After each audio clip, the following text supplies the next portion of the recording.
माना कि वक्त सता रहा है, लेकिन जीना कैसे है वो भी तो बता रहा है। हेलो दोस्तों, this is CA Piyush Kotak. एक कहानी है बहुत ही बढ़िया पक्षी की, जिसका नाम है सीगुल। सीगल जो पक्षी थे, उनका जो समूह रहता था, उनका अधिकतर काम ये रहता था कि समुद्र किनारे रहने का, और जब भूख लगे तो खाने की तलाश में थोड़ा उड़ना और उड़ के वापिस वहां पर आ जाना। लेकिन वो जो समूह था, उन समूह में एक जो पक्षी था जिसका नाम था जोनाथन। और जोनाथन बहुत एनर्जेटिक पक्षी था। उसकी इच्छा थी कि दूर दूर तक उड़ना और सब जगह को एक्सप्लोर करना। लेकिन ये बात उसके माता पिता को पसंद नहीं थी। वो हमेशा उसे समझाया करते थे कि हमारा उड़ने का पर्पस सिर्फ खाने की तलाश के लिए ही होता है और वापिस अपने समूह के साथ में रहने का। लेकिन जोनाथन को ये बात पसंद नहीं थी। जोनाथन एक बार बहुत ऊंचाई पर उड़ने लगा था। ऊंचाई पर उड़ने के बाद जब वो थक गया था तो उसका बैलेंस संभला नहीं और एक झटके से नीचे आकर नदी में गिर गया। नदी में जब वो गिरा तो उसके दिमाग में भी ये थॉट्स आने लगे कि उसके जो माता पिता जो उसे बात कह रहे थे वो सच बात थी, कि उसे इतना उड़ना नहीं चाहिए, सिर्फ उसे अपने परिवार के साथ रहना चाहिए और खाने की तलाश में जितनी जरूरत हो उतना ही उड़ना चाहिए। ये बात उसके दिमाग में गूंज रही थी। लेकिन थोड़े दिनों के बाद जोनाथन की जो इच्छा थी उड़ने की, वो वापस से उड़ने लगा। उड़ने के बाद वो देख रहा था कि उसकी जो तेजी थी उड़ने की, वो इतनी तेज नहीं थी। वो अपनी कंपैरिजन बाज से करने लगा।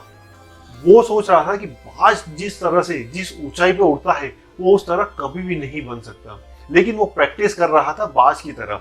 वो अपने पंख को थोड़े से अंदर दबाता और तेजी पकड़ता। ऐसे ही जब एक बार वो तेजी पकड़ रहा था तो उसने देखा थोड़ी दूर पर कुछ सीगुल और आ रहे थे, 4-5, और उनसे टकराने से वो बच गया। और जब वापिस से वो समूह में लौटा तो वो सोच रहा था कि जो दूसरे सीगुल वगैरह है वो उसकी प्रशंसा करेंगे कि वो इतनी अच्छी से उड़ान भर रहा है। और जब वहाँ के सीगुल के मुखिया वगैरह थे तब उन्होंने पंचायत एक रखी और सब सीगुल को बुलाया और उसमें जोनाथन को भी बुलाया। जोनाथन को लग रहा था कि सब लोग उसकी प्रशंसा करेंगे। लेकिन जब पंचायत बैठी तो जो उस पंचायत के सरपंच वगैरह थे उन्होंने प्रशंसा तो नहीं की, उन्होंने उल्टा जोनाथन को बोला कि तुम जो हरकतें कर रहे हो उसके कारण दूसरे जो सीगुल है उनको हानि पहुंच सकती थी, और हमारा जो पर्पस है उड़ने का वो सिर्फ खाने की खोज के लिए उड़ना है, बाकी समय हमें हमारे ग्रुप में रहना है। जोनाथन इस बात मानने को रेडी बिल्कुल नहीं था।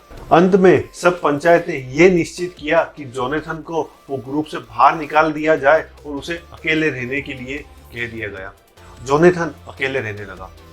वो अकेले बिल्कुल उदास नहीं था, क्योंकि अब वो आजाद था। वो अपनी तरह से जिंदगी जी सकता था। जोनाथन अपने तरह से जिंदगी जी रहा था। वो रोज प्रैक्टिस करता था अच्छे तरह से उड़ने की। वो अपनी ऊंचाई को 1000 फीट, फिर 2000 फीट, फिर 3000 फीट तक पहुंचाने लगा। एक बार जब वो बहुत ऊंचाई पर उड़ रहा था तो उसे अपने जैसे उड़ने वाले बेहतरीन 3-4 सीगुल और मिले। उसने देखा कि वो सीगुल भी उसकी तरह ही उड़ रहे हैं। अंत में वो दूसरे सीगुल से जाकर मिला तो उनसे बात करी तो उन्होंने बोला कि वो भी ऐसी ऊंचाई पर उड़ रहे थे तो उन्हें भी समूह से बाहर निकाल दिया गया।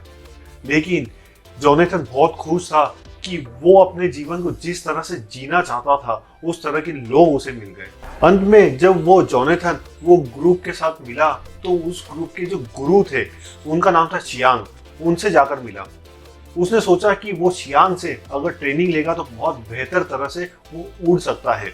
शियांग ने उसे बेहतरीन तरह से उड़ने का प्रशिक्षण दिया और अंत में शियांग को ये बोला कि तुम्हें भी अपना कर्तव्य निभाना है। तुम्हें जो और सीगुल है उन्हें अच्छे तरह से उड़ने के लिए वापस जाना पड़ेगा और दूसरे सीगुल को भी उड़ने के लिए प्रशिक्षित करना पड़ेगा। इसके बाद जोनाथन जब वापस से नीचे लौटा तो उसने देखा कि उसकी तरह ही एक और सीगुल था जो अकेले बैठा हुआ था, जिसे भी उड़ने की इच्छा थी। लेकिन जो नीचे ग्रुप था वो उड़ने की इजाजत नहीं देता था। दूसरे उस सीगुल ने भी इच्छा जाहिर करी तो उसे भी समूह से बाहर निकाल दिया गया। जोनाथन ने जो दूसरा साथी था उसे भी प्रशिक्षित किया और उसे भी अपने साथ ऊपर लेके नए ग्रुप में शामिल किया। धीरे धीरे उनका ग्रुप बढ़ता गया। जिस तरह से जोनाथन को दूसरे लोगों ने हेल्प करी थी, वैसे ही जोनाथन ने दूसरे लोगों को प्रशिक्षित किया और उन्हें भी अपना कर्तव्य निभाने के लिए बोला कि तुम्हें भी दूसरे ग्रुप में जो सीगुल हैं, जो उड़ना चाहते हैं, जो आसमान को छूना चाहते हैं, जो अपनी काबिलियत को बढ़ाना चाहते हैं, उन्हें हेल्प करना पड़ेगा। अंत में जब 6-7 सीगुल का ग्रुप बना तो वो सब नीचे उड़ने के लिए गए, लेकिन उन्होंने किसी को भी फोर्स नहीं किया अपने साथ जुड़ने को। वहां पर जो जोनाथन था वो दूसरे जो साथी थे उन्हें प्रशिक्षित कर रहा था।